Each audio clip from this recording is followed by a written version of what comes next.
छोटे स्टार्स को सेट पर मुंह नहीं लगाती थी ये एक्ट्रेस, बात भी करना नहीं था पसंद, मुमताज़ ने झेला है ये दर्द। बॉलीवुड में ऐसे कई सितारे हैं जिनके गुरूर के किस्से आपने सुने होंगे। राजकुमार, फिरोज खान, दिलीप कुमार ये बॉलीवुड के उन सितारों में से हैं जिन्होंने अपनी शर्तों पर काम किया और मेकर्स के आगे कभी नहीं झुके। उस दौर में उन्होंने एक से बढ़कर एक फिल्म भी दी। लेकिन क्या आप जानते हैं कि मेल एक्टर्स से ज़्यादा कंपटीशन फीमेल एक्टर्स में होता था। एक एक्ट्रेस तो ऐसी भी है जो सेट पर छोटे स्टार से बात तक करना पसंद नहीं करती थी। उनके साथ जिस भी नए सितारे ने काम किया उसने ये दर्द सहा है। कौन है ये एक्ट्रेस, चलिए आपको बताते हैं। उस दौर में मधुबाला, नूतन, नरगिस और मीना कुमारी नामी सितारों में से एक मानी जाती थी। लेकिन इनके बीच एक एक्ट्रेस ऐसी रही जिन्होंने पर्दे पर धमाल किया और अपनी अदाकारी से लोगों के दिल जीत लिए। अपनी अदाकारी से भले ही वो लोगों को खूब आकर्षित करती रही, लेकिन उनकी एक अदा उनके ही को स्टार्स को नहीं भाती थी। ये एक्ट्रेस है वैजयंतीमाला, पहली साउथ एक्ट्रेस है जिन्होंने बॉलीवुड में सबसे पहले आगाज किया।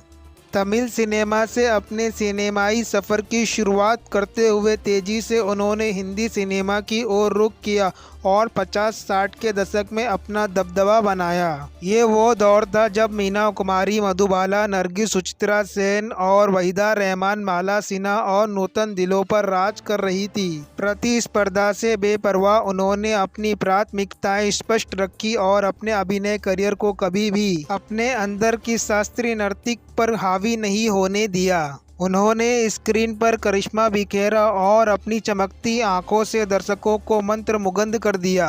साल 1961 में उन्होंने गंगा, जमुना और ग्रामीण लड़की की भूमिका उतनी ही खूबसूरती से निभाई जितनी उन्होंने 1966 में आई अमरपाली में एक वेश्या का, 1964 में आई संगम में एक शहरी परिष्कार की भूमिका निभाई थी। वैजयंतीमाला की पूर्णता की एक झलक पाने के लिए उन्होंने एक डांस नंबर मन डोले मेरा तन डोले, मैं क्या करूँ राम मुझे बुढ़ा मिल गया, ऑटो पे ऐसी बात और उड़े जब जब जुल्फे तेरी में ये सब देखने को मिलता है। उनके नाम कई रिकॉर्ड दर्ज हैं। हाल ही में दिए गए एक इंटरव्यू में मुमताज़ ने बातचीत में वैजयंतीमाला की उस आदत के बारे में बताया जिससे मुमताज़ को परेशानी हुई थी। एक्ट्रेस ने बताया कि 60 के दशक में जब मैंने फिल्मों में एंट्री की तब फिल्मी पर्दे पर वहीदा रहमान और वैजयंतीमाला छाई हुई थी, लेकिन उस वक्त की हीरोइनों में से कुछ ही न्यू मेकर्स के साथ बात करती थी। मुमताज़ ने बताया कि वैजयंतीमाला तो उनसे बात भी नहीं करती थी। वो ऐसा क्यों करती थी, इसका जवाब भी एक्ट्रेस ने दिया। उन्होंने कहा कि वो लोग बहुत बड़े थे और हम तो छोटे थे, उन्हें हमारे साथ घुलना मिलना पसंद नहीं था, बस वहीदा रहमान ही थी जो हमसे घुलती मिलती थी। वैजयंतीमाला भी उसी दौर की थी पर उन्होंने मुझसे बात नहीं की। एक्ट्रेस ने कहा कि कुछ लोग अपने से कमतर लोगों से बात नहीं करना चाहते।